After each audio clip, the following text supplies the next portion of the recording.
네, 안녕하세요. 더불어민주당 분당을 출신 국회의원 김배욱입니다.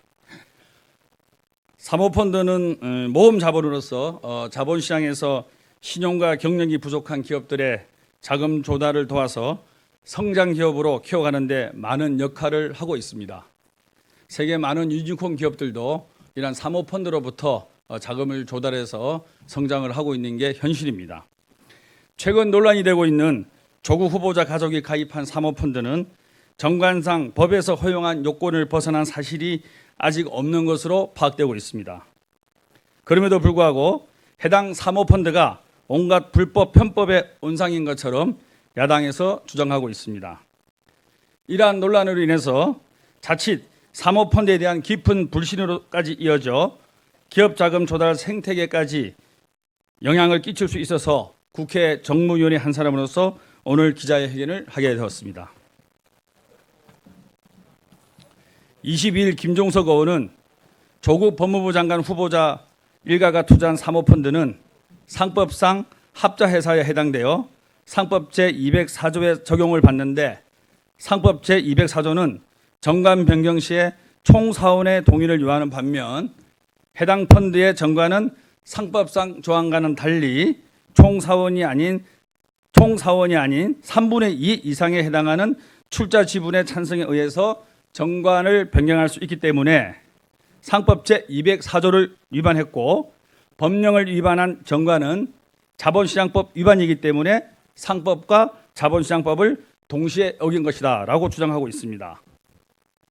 합작회사를 규정하고 있는 상법 제269조는 합작회사에는 본장에 다른 규정이 없는 사항에 관련돼서는 한 명 회사에 관한 규정을 준용한다고 되어 있기 때문에 합자회사의 규정인 상법 제204조를 적용했습니다.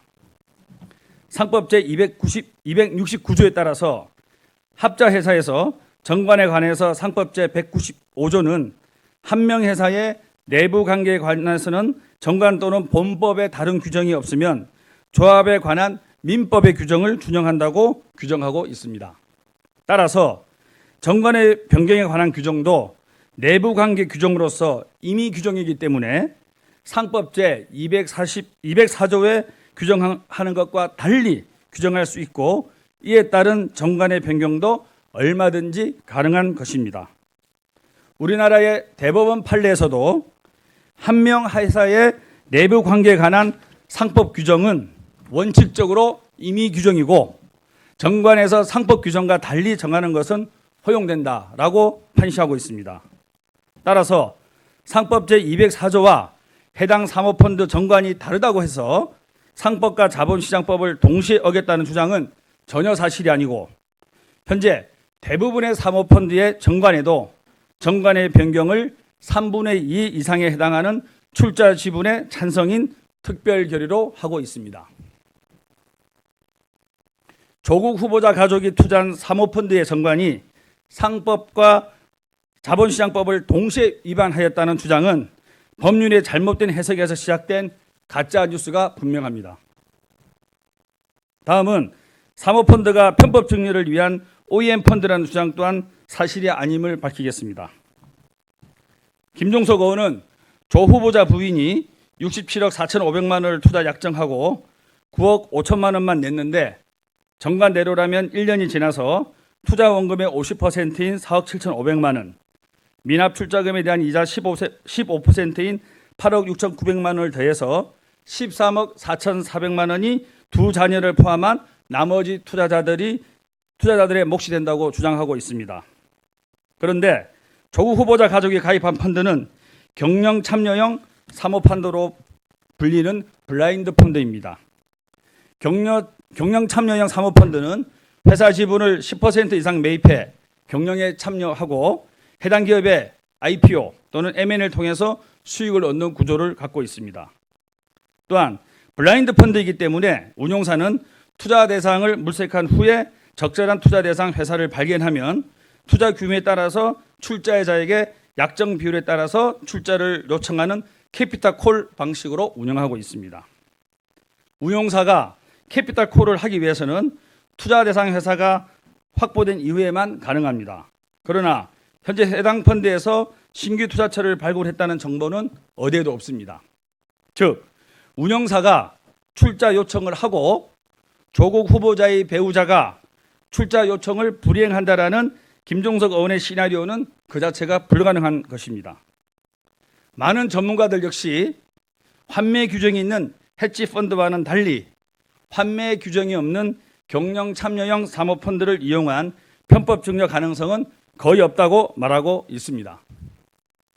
김종석 의원이 주장하는 시나리오대로 만약 향후 조국 후보자 가족이 편법 증여를 한다고 해도 과세 당국의 증여세 추징을 피하기는 어렵습니다. 우리나라는 변칙적인 상속 증여 행위를 막기 위해서 2004년부터 완전 포괄주의 증여세 과세 제도를 도입해 자녀에게 어떠한 방법과 형태로든지 재산상의 이익을 준다면 증여세 과세 대상이 되는 나라입니다. 현재 우리나라는 일감 몰아주기, 떼어주기까지도 증여세를 과세하고 있고 시나리오와 비슷한 방법으로 전환사채, 신주 인수권부 사채를 이용해 지분을 취득해 이익을 얻는 행위에 대해서 증여세를 부과한 다수의 사실이 존재하고 조세심판원의 심결에는 거래 간행상 정당한 사유가 있었다고 보기 어려우므로 행사 이익에 대해서 증여세를 부과한 처분에 잘못이 없다고 결정한 다수의 사실이 있습니다. 이와 같은 사실에 비춰볼 때 김종석 의원이 주장하는 편법 증여를 위한 OEM 펀드라는 주장은 전혀 성립할 수가 없는 것입니다. 결론적으로 김종석 의원의 시나리오는 조국 후보자 가족이 가입한 펀드에서 아직 어떠한 행위가 일어나지 않았음에도 불구하고 마치 편법, 불법 행위가 일어난 것처럼 몰아가기 위한 기막힌 상상력의 결과에 불과합니다. 현재 조국 후보자 가족이 가입한 사모펀드와 관련된 많은 의혹들이 팩트에 근거하지 않은 가짜뉴스이거나 실제하지 않는 사실에 대해서 각종 상상력을 동원해 만들어내는 시나리오입니다. 자유한국당은 즉각 가짜뉴스를 중단하고 진짜 의혹이 있다면 하루라도 빨리 인사청문회를 시작할 수 있도록 합의해 주시기를 부탁드리겠습니다. 이상입니다. 제가 조국 후보자에게 그럼에도 불구하고 사모펀드 가입한 것을 청산하고 또는 지분을 양도하라 이런 얘기를 하려고 했는데요. 오는 도중에 조국 후보자가 가입한 펀드를 해지해서 좋은 곳에 쓰겠다 이렇게 아마 보도자료를 낸 것 같습니다. 그래서 그 부분은 제가 생략하도록 하겠습니다. 네, 이상입니다. 혹시 질문이 있으시면 밖에서 받도록 하겠습니다.